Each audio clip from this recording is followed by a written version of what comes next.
Brex Card honest review and user experience. Is it worth the hype?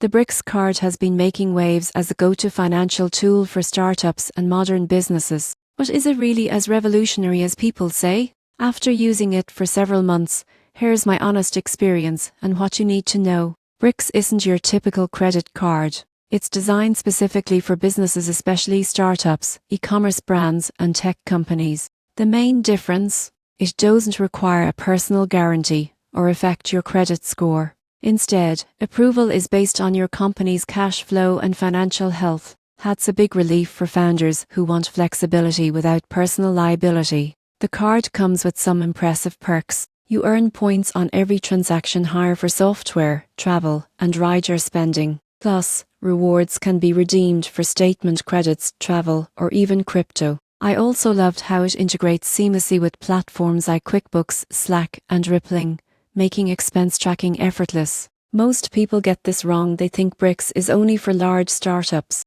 But even smaller businesses with steady revenue can qualify, as long as they maintain healthy accounts. The virtual cart feature is also a lifesaver for online subscriptions and team spending. However, there are a few drawbacks. Brex currently doesn't support every business structure, and its eligibility rules are stricter than traditional cards. Also, if your company's balance dips too low, limits can automatically adjust, something to watch out for. Overall, Brex delivers on its promise of being a smart, modern financial solution for growing companies. With flexible rewards, seamless integrations, and no personal risk, it's a powerful tool, especially for startups that want control without the red tape.